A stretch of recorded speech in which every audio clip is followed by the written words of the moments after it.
doa pasti dijawabnya. Tidak ada benda yang kita lempar di bumi ini ke atas, tidak turun lagi ke bawah, karena ada gravitasi. Gravitasi doa adalah jawaban Allah. Allah pasti akan menjawabnya. Tapi apakah kita percaya ketika kita berdoa? Dan apakah kita percaya saat kita sungguhan menerima, jangan-jangan nanti seperti itu, orang-orang yang sembahyang berdoa agar Petrus dilepaskan dari penjara, Petrus ketok pintu gak dibuka-buka 1 jam kali, hingga seorang hamba perempuan namanya Roda buka pintunya. Dan dia lihat Petrus di sana, ditutup lagi, dia beritahu sama tuan rumah, itu Petrus, itu pendeta Petrus, itu Bapak Petrus. Mereka semua meragukan dan berkata, gak mungkin, itu paling malaikatnya. Kita berdoa, gak pakai iman, nanti waktu kita menerima juga kita kira itu kebetulan. Atau waktu kita menerima, kita gak percaya, kita tutup pintu sehingga berkat Tuhan tidak bisa datang. Iman itu adalah jalan kepada kasih karunia. Dan jika kita percaya, kita menerima. Mari kita buka sekarang ceritanya di Markus pasal 11 ayat 20 sampai 26. Cerita tentang Yesus mengutuk pohon ara yang sudah kering. Ini nasihat Yesus tentang doa. Ayat 20 bunyinya, pagi-pagi ketika Yesus dan murid-muridnya lewat, mereka melihat pohon ara tadi sudah kering sampai ke akar-akarnya.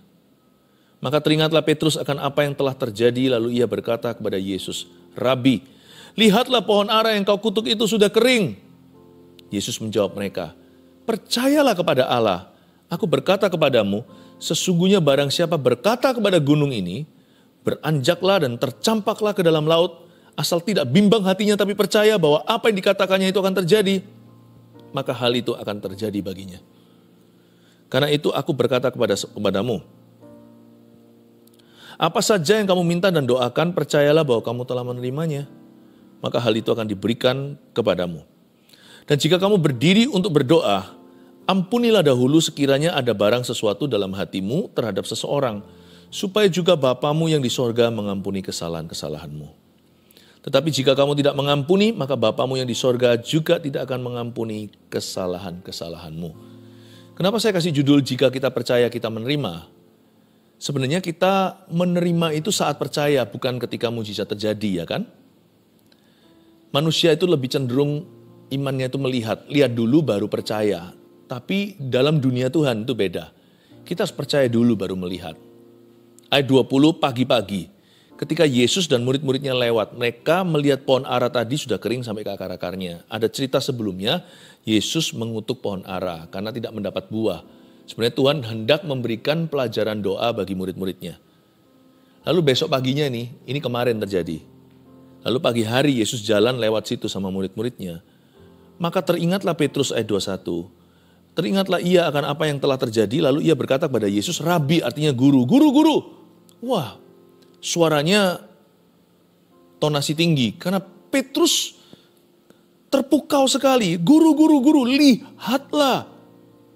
Coba garis bawahi kata lihatlah. Inilah iman merek Petrus. Inilah merek atau iman brand manusia. Brand manusia itu selalu lihatlah. Rabi, lihatlah, look. Pohon ara yang kau kutuk sekarang sudah kering. Ya inilah tipe-tipe iman kita sebenarnya. Petrus dulu sebelum Yesus mati dan dibangkitkan naik ke sorga. Petrus itu kayak kita, persis seperti kita.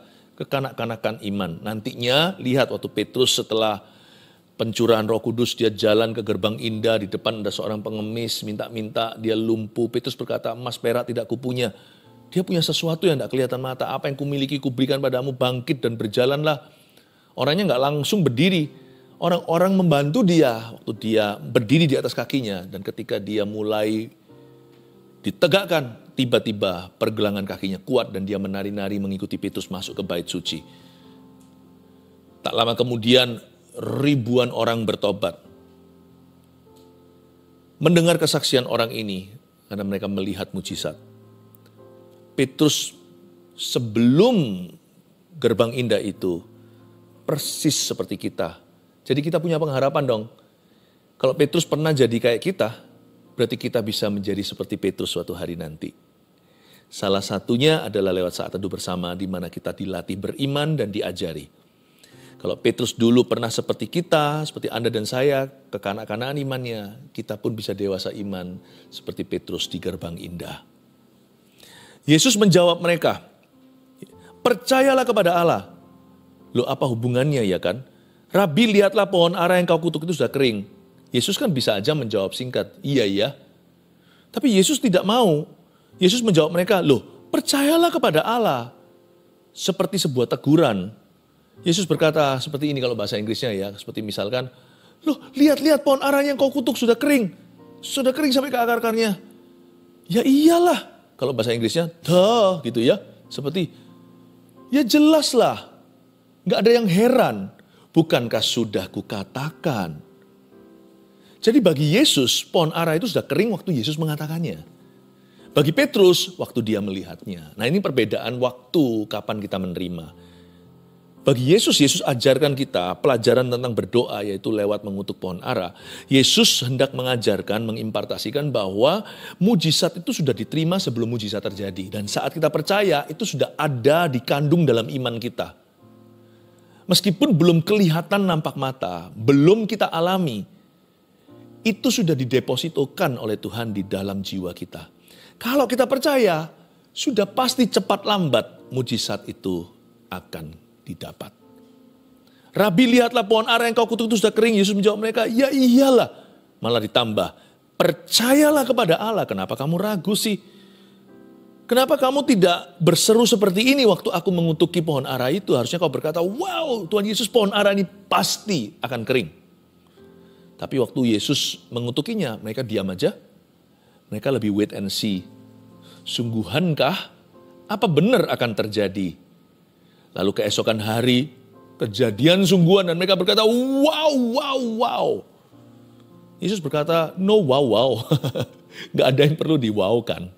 Yesus berkata, bukankah aku sudah mengatakannya? Bukankah aku sudah berfirman?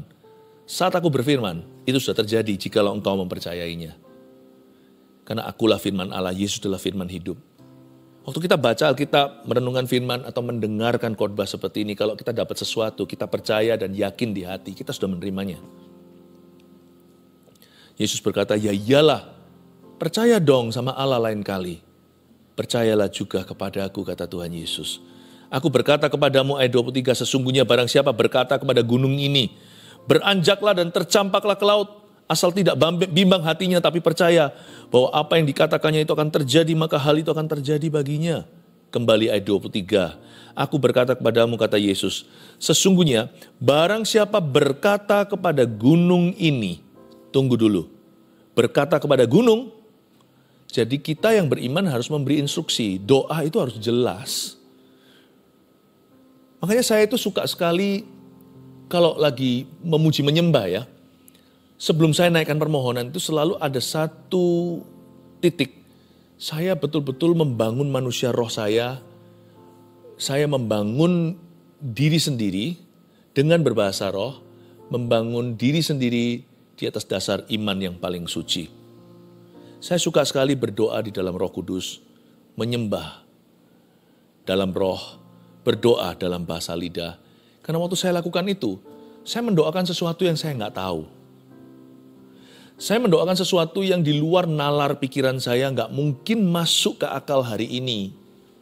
Esok apa yang terjadi, baik berkat maupun semua tantangan di depan, baik semua yang sifatnya indah maupun peperangan rohani yang harus terjadi, saya kan nggak ngerti.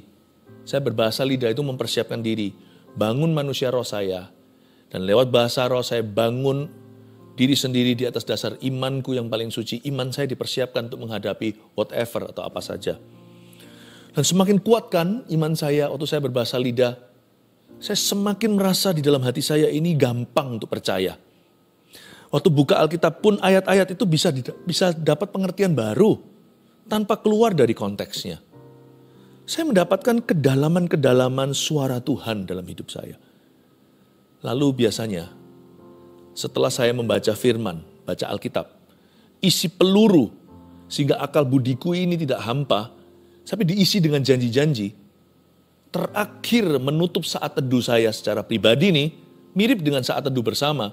saya selalu naikkan permohonan. Kalau di STB saat teduh bersama ini saya naikkan permohonan Anda yang live chat maupun yang komentar. Saya tumpang tangan berdoa, kita berdoa bersama-sama. Kalau secara pribadi saya doa sendiri. Saya selalu akhiri sesi saat teduh pribadi saya tiap hari, tiap pagi dengan berdoa syafaat dan menaikkan permohonan. Dan permohonan saya selalu dalam clear words atau dalam kata-kata yang jelas. Bukan lagi berbahasa roh, bukan lagi berbahasa lidah.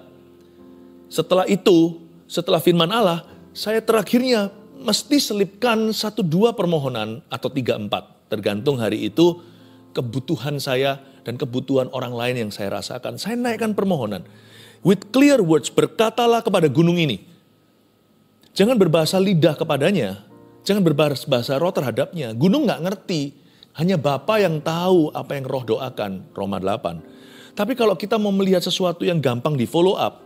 Supaya kita ada track recordnya doa syafaat.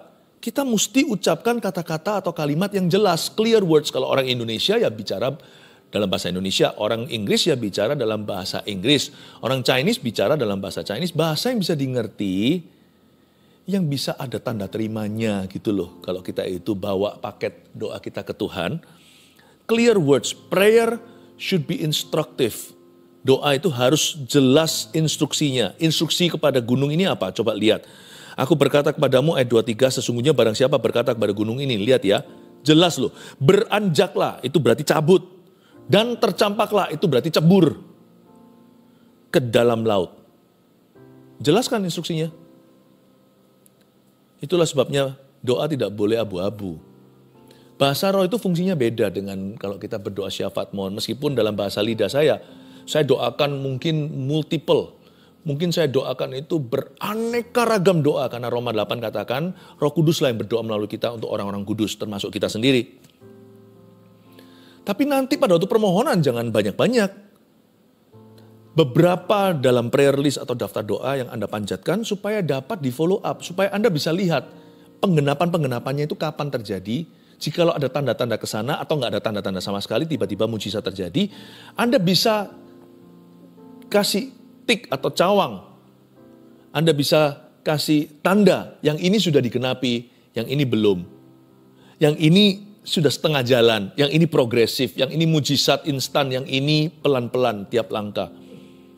Anda bisa melihat pertumbuhan doa Anda sendiri, bisa mengukur pertumbuhannya. Anda bisa melihat perkembangannya dan menyaksikan Allah bekerja. Sekalipun tangan itu tidak kelihatan, tanda-tanda Tuhan itu nyata. Beranjaklah dan tercampaklah ke dalam lautan.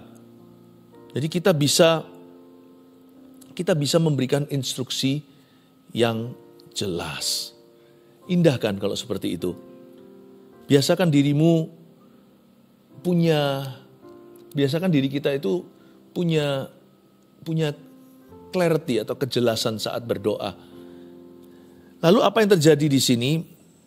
Setelah beranjaklah dan tercampaklah ke dalam laut, asal tidak bimbang hatinya, tetapi percaya bahwa apa yang dikatakannya itu akan terjadi, maka hal itu akan terjadi baginya. Ayat 23b, ada sebuah saran begini, asal gak bimbang hatinya. Yesus berkata, kalau kamu gak ragu tapi percaya, apa yang kamu katakan itu akan terjadi, ya itu akan terjadi. Tapi gak boleh sembarangan. Kita ngomong apa aja pasti terjadi, tapi harus bicara sesuatu yang sesuai firman. Karena Tuhan tidak pernah berjanji memberkati perkataan manusia, tapi Tuhan berjanji menggenapi perkataannya. Kalau kita klaim firman ini maksudnya. Kalau itu tertulis dalam Alkitab dan ada kesaksian roh di dalam hati, kita ucapkan daripada mengeluh dan menggerutu, daripada kita terus mengutarakan persoalan kita, itu semua hanya informasi dan fakta. Tapi kalau kita mengklaim janji Tuhan dan pengakuan iman, dan pengakuan firman, itu bukan informasi, itu mengucapkan kehidupan, menciptakan dari yang tidak ada menjadi ada. Ada kuasa dalam mulut dan lidah bibir orang percaya. Ingat itu bangsa Israel menggerutu, Tuhan bilang, ya sudah kalau gitu aku berikan yang kau mau. Terus menerus ngomongnya begitu dan begitu melulu. Baik, seperti yang kau katakan, terjadilah sesuai imanmu. Imanmu terletak pada pengakuanmu. Pengakuan imanmu begitu, imanmu negatif, ya terjadilah yang negatif. Apa yang terjadi adalah mereka tidak masuk. Mereka mati binasa di padang pasir, padang gurun itu. 40 tahun berputar-putar, ngapain akhirnya nggak masuk pula. Tapi kalau kita mengklaim firman Tuhan, mengklaim janji Tuhan, kita mengutarakan terus, lama-lama bukan hanya kita sendiri dikuatkan karena mulut bicara, telinga mendengar, masuk ke hati, bertumbuh jadi iman. Iman timbul dari pendengaran, tapi orang lain mendengarkannya pun dapat berkat. Belum lagi keadaan, itu akan diubahkan karena ada kuasa dalam firman Allah. Dan ayat ini berkata, asal tidak bimbang hatinya tetapi percaya. Nggak boleh bimbang, tapi harus percaya. Ini mengajarkan pada kita bahwa doa itu harus berani. Prayer should be bold. Berani itu ada dua hal yang berbeda beraninya. Kadang kita berani karena kita tahu pasti ini kehendak Allah. Sudah jelas. Coba kalau Anda lihat ya, ada orang berdoa sebelum mujizat terjadi, kok bisa berani gitu ya, nggak ragu. Karena memang Tuhan kasih dia karunia iman. Dan karunia iman itu pada orang itu bukan pada kita. Karena orang itu punya jenis pelayanan yang membutuhkan iman demikian. Belum lagi dia dihadapkan dengan sebuah kebutuhan yang dia doakan. Jadi kalau kita lihat gitu ya, kadang-kadang kita mikir kok bisa berani ya orang ini ya. Seperti Petrus tadi. Kok berani dia suruh orang-orang itu angkat si lumpuh. Itu lumpuh dari lahir. Langsung pergelangan kakinya kuat. Ya kalau kuat. Kalau tidak kuat kan dia jatuh ke tanah. Nanti kan dia jatuh ke lantai lalu terluka. Siapa yang disalahkan oleh masyarakat kalau bukan Petrus sang hamba Tuhan? Kok bisa berani ya di gerbang indah itu terjadi mujizat? Sometimes we are bold. Doa kita itu bukan hanya instruksi jelas. Kata-kata kalimat-kalimatnya itu bisa dimengerti dan bisa di follow up yang kita bisa ingat. Tetapi doa juga harus berani. Ketuk pintu itu jangan malu-malu. Knock, knock, knock, ketuk pintu itu tok, tok, tok. Yang berani bukan kasar, bukan keras, tapi tegas. Asal tidak bimbang hatinya itu bicara tentang keberanian dalam doa. Prayer should be bold. Tapi juga kadang-kadang pada saat kita nggak pasti apakah ini kehendak Allah atau tidak, kita tetap harus berani loh. Orang yang doanya begini nggak akan dapat apa-apa. Tuhan Yesus, aku minta ini, tapi kalau Tuhan nggak mau ya nggak apa-apa deh. Loh, bayangkan ya, misalnya saya didatangi orang, kita didatangi orang, bisa doakan saya nggak? Tapi kalau sana nggak mau doakan ya nggak apa-apa deh. Loh, jadi ya cenderungnya pasti kita doakan, tapi kadang-kadang kita doakan gitu pun jadi, kita pun jadi bimbang ya kan, kita pun jadi nggak bisa maksimal, kita pun jadi ragu. Kalau mau doakan saya nggak apa-apa, tapi kalau enggak ya juga nggak apa-apa. Loh, biasanya saya kalau dibegitukan ya saya nggak tahu mau apa. Saya salaman paling tidak. God bless you ya. Nggak jelas. Sekalipun Anda nggak tahu pasti apakah jawaban Tuhan itu iya. Tetaplah berani tapi dengan buka hati kalau Tuhan punya ide lain. Kalau kehendak Tuhan ternyata beda. Boleh ujungnya kita kasih kalimat Getsemani.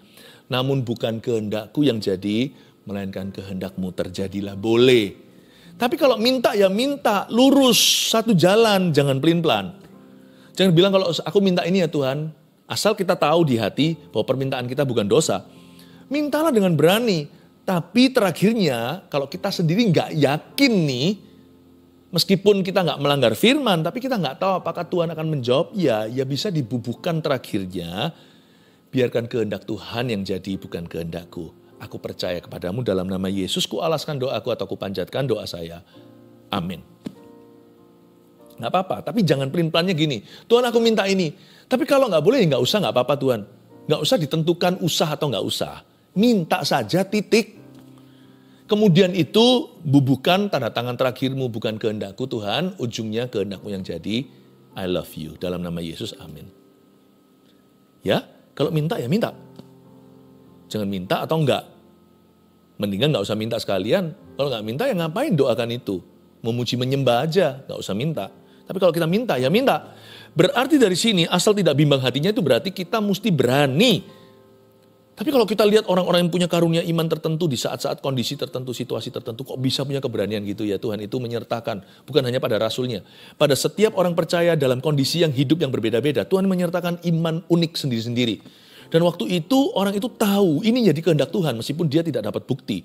Iman adalah dasar dari segala sesuatu yang dia harapkan, bukti dari semua yang dia tidak lihat atau yang belum kelihatan.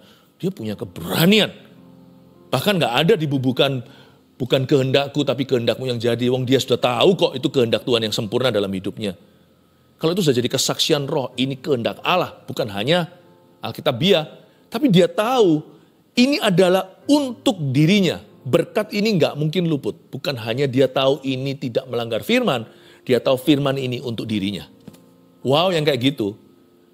Itu boldness, keberanian tanpa harus buka hati. Sebab hatinya sudah tahu. Tapi nggak tentu selalu kesaksian iman kita itu begitu. Nggak selalu kesaksian roh kita mantap. Tapi doa harus mantap. Makanya itu harus diisi pengetahuan firman dulu. Jangan sampai kita mendoakan sesuatu yang Tuhan larang. Dan Tuhan jelas-jelas di Alkitab tertulis bilang jangan. Karena Tuhan tidak pernah akan memberkati dan mengabulkan apapun yang melanggar firman. Prayer should be bold. Doa harus berani. Dalam nama Yesus, amin.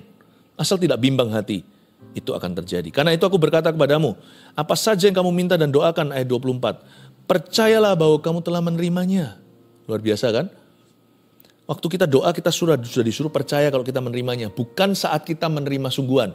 Waktu sebelum sungguhan menerima dalam alam jasmani kita, atau dalam realita, Tuhan bilang, kamu telah menerimanya saat kamu berdoa. Dan jika kamu berdiri untuk berdoa, ayat 25, ampunilah dahulu sekiranya ada barang sesuatu dalam hatimu terhadap seseorang, supaya juga Bapamu yang di sorga mengampuni kesalahan-kesalahanmu. Waktu kita berdoa, selain kita harus terbuka hatinya, siapa tahu Tuhan punya maksud lain, ide lain, kedaulatan Allah bicara beda, kehendaknya nggak sama dengan ekspektasi kita, bukan hanya itu, tetapi doa kita mungkin yang itu jelas-jelas Tuhan mau jawab, tapi ada sesuatu ganjelan, ada suatu halangan. Doanya sendiri nothing wrong. Yang mendoakan di dalam hatinya masih ada, dalam hidupnya masih ada something wrong. Doanya sendiri nggak salah. Doa itu sempurna kehendak Allah dan Tuhan akan jawab. Tapi ada doa yang tertunda bukan karena segala sesuatu indah pada waktunya. Ada doa yang tertunda sekalipun itu sudah waktu Tuhan untuk diberikan. Dia ditunda, doa tersebut tertunda karena ada sesuatu di dalam hidup sang pendoa itu yang harus diluruskan, dibereskan. Ada rintangan atau batu sandungan yang harus disingkirkan.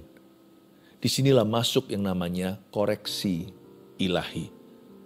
Doanya nggak dikoreksi, udah betul semua angka-angkanya, gitulah ceritanya, istilahnya. Tapi orangnya dikoreksi sama Tuhan. Mungkin motivasinya kurang betul. Mungkin dia masih simpan kepahitan, belum mengampuni. Dalam hal ini kan pengampunan. Mungkin ada 1-2 dosa yang dia sengaja. Mungkin ada orang yang dirugikan, dia harus terlebih dahulu jadi berkat untuk orang tertentu, baru hidupnya diberkati. Sebab ayat 26 katakan, tapi jika kamu tidak mengampuni, maka Bapamu yang di sorga juga tidak akan mengampuni kesalahan-kesalahanmu, alias doamu terhambat. Padahal doanya sendiri tidak ada salahnya. Doanya bagus, tapi ada sesuatu yang Tuhan tidak kenan. Dan itu tidak bisa di-bypass, tidak bisa diabaikan. Jika kita percaya kita menerima, hari ini kita diajari beriman, bahkan diajari berdoa. Poin-poin berikut ini tolong dicatat. Nomor 1, kita sudah menerima. Are you ready? Saat kita percaya, bukan saat mujizat terjadi. Jangan salah timingnya. Waktu kita believe, it is given. It is given to you and me. Waktu kita percaya, itu sudah diberikan sama Tuhan. Makanya gak heran ya kalau kita doa ya, kadang-kadang kita belum lihat mujizatnya, setelah kita doa kita itu betul-betul nyampe lah ke hati Tuhan. Keluar dari ruang doa kita itu kita plong, padahal masalah masih ada. Problema masih nyata, tapi keluar itu rasa sudah menang. Pernah rasa gitu? Rasa beban udah diangkat, udah ringan. Rasanya itu udah terjadi kelepasan. Bukan kelepasan dari setan, kelepasan dari beban. Tadi masuk ke ruang doa itu cemberut, aduh mukanya itu sangat masam. Waktu keluar itu bersinar seperti muka Musa. Lalu tenang tuh, bisa makan, bisa fokus lagi ke tugas. Padahal masih sakit, masih terdiagnosa, masih stadium sekian. Padahal masih dililit hutang piutang, tapi bisa kerja dengan sukacita. Udah bisa nyanyi ini dari sini pergi ke tokonya, dari rumah. Kok bisa ya? Ada apa sama mama? Ada apa sama papa? Mungkin anaknya bisa berpikir, kok lain ya? Habis doa nak, habis doa. Loh sudah selesai ya? Udah bisa ngembalikan utang? Oh belum nak, tapi Tuhan sudah janji. Oh, haleluya. Itulah kemenangan orang benar. Bolak-balik saya itu begitu, saya udah plong dulu. Udah lepas dulu. Nanti kalau tengah hari atau malamnya saya diganggu lagi, hatinya gelisah lagi, ya masuk lagi hadirat Tuhan. Jika kita percaya kita menerima, kadang-kadang kita harus berdoa berkali-kali untuk jaga damai sejahtera. Sejahtera itu mahal. Janji itu harus dipegang. Abraham itu menunggu janji itu 100 tahun. Sampai umur 100 maksudnya. Wah, kita sudah menerima saat kita percaya, bukan saat mujizat terjadi. Catat itu. Nomor 2, waktu berdoa jangan ragu atau ambigu. Tapi harus jelas dan berani. Jangan ragu kalau doa. Ambigu itu apa sih? Ambigu itu kayak nggak jelas gitu loh. Ambigu itu seperti area abu-abu kabur, bermakna ganda seperti tadi. Kalau Tuhan mau kasih ya nggak apa-apa, kalau enggak ya nggak apa-apa. Aduh, ngapain doa? Memuji saja, menyembah, nggak usah minta. Tapi kalau minta cukup. Jangan basa-basi terus terang. Aku minta ini Tuhan. Terus terakhirnya biarkan kehendakmu bukan kehendakku yang jadi. Itu boleh. Tapi kalau kita sudah tahu pasti, nggak usah pakai kehendakmu, kehendakku. Tuhan aku minta ini, aku percaya aku menerimanya dalam nama Yesus, amin. Udah. Waktu berdoa jangan ragu, jangan ambigu. Tapi harus jelas dan berani. Sekarang tahu ya perbedaan antara doa dengan bahasa roh dan doa dengan akal budi. Dengan bahasa roh saya doa untuk perkara-perkara yang saya tahu, mungkin termasuk di dalam bahasa roh saya. Dan doa untuk perkara-perkara yang saya belum ketahui. Untuk hal-hal yang saya tidak tahu, disitulah perlu roh, bukan akal budi. Tapi doa dengan akal budi itu, supaya saya tahu saya ada di track record yang benar enggak, saya sudah berada di jalur enggak. Dan supaya saya bisa tolak ukur penggenapan janji dan saya tahu peran saya. Karena saya tahu saya doa itu, maka saya tahu menempatkan diri nanti. Saya tahu gimana saya pingpong dengan Tuhan. Bagaimana saya ping dan pong, bagaimana saya bisa bermitra dengan Allah Roh Kudus. Doa dengan akal budi itu penting sekali untuk tuntunan praktis. Followable, dapat mudah diikuti dan bisa di follow up nanti. Penting loh itu. Waktu doa jangan ragu, jangan ambigu, tapi mesti jelas dan harus berani. 3. Kalau ada sesuatu yang merintangi doa kita, harus siap dikoreksi. Doanya sih nggak salah, orangnya nih kadang-kadang. Orang yang doa itu biasanya yang diubah bukanlah apa yang dia doakan. Doa memang mengubah segala sesuatu, tapi doa terlebih dahulu mengubahkan sang pendoa. Kalau ada sesuatu yang merintangi doa kita, jikalau di tengah-tengah doa kita tiba-tiba ada interupsi ilahi, Roh Kudus buat hati kita nggak seret tentang sesuatu. Kalau itu tiba-tiba mendadak muncul di dalam pikiranmu, itu nggak kebetulan. Itu berarti sesuatu yang harus segera dibereskan. Kalau nggak ada ya nggak ada. Tapi kalau ada, jikalau ada, saya yakin Allah sedang berbicara. Roh Kudus sedang membisikkan sesuatu. Janganlah Anda langsung merasa down, kita merasa kecewa kok doanya tidak nyampe. Bukan nggak nyampe, doanya itu disimpan dulu atau di-pause sama Tuhan. Pause itu bukan dimatikan, pause itu dihentikan sejenak sampai bereskan itu dulu. Misalkan kita lagi nonton TV bersama keluarga, tunggu. Mungkin Anda perlu pergi ke kamar mandi dulu, oke di-pause dulu. Pause. Nanti lanjut dari situ. Doa Anda itu nggak dimentahkan, nggak dibatalkan, nanti dilanjutkan. Tapi sebelum dilanjutkan, taruh dulu di mesbah, berbaik dulu dengan saudaramu. Jikalau ada sesuatu di dalam hatinya terhadapmu. Kalau ada sesuatu yang merintangi doa kita, tiba-tiba Tuhan sadarkan. Kita harus siap dikoreksi loh. Waktu kita doa itu ya, makanya doa itu indah. Doa bisa dijawab iya, bisa dijawab tidak, bisa dijawab tunggu. Tuhan bisa jawab salah satu. Ya, yes, no, atau wait, atau tunggu dulu. Pokoknya orang yang doa itu kan jadi lebih indah. Karena orang yang doa ketemu Tuhan. Dan kalau ketemu Tuhan pasti akan ada koreksinya. Karena Tuhan itu kebenaran, kita ini kesalahan. Kalau ada sesuatu yang merintangi doa kita, haruslah siap untuk dikoreksi oleh Allah Roh Kudus. 3 poin tadi sudah dicatat. Saya ulangi lagi. Jika kita percaya kita menerima. 1, kita sudah menerima saat kita percaya. Bukan saat mujizat terjadi. 2, waktu berdoa jangan ragu atau ambigu, tapi harus jelas dan berani. 3, Kalau ada sesuatu yang merintangi doa kita, harus siap di apa? Harus siap dikoreksi. Anda percaya? Anda percaya mujizat akan terjadi? Mujizat sudah terjadi dan sedang terjadi.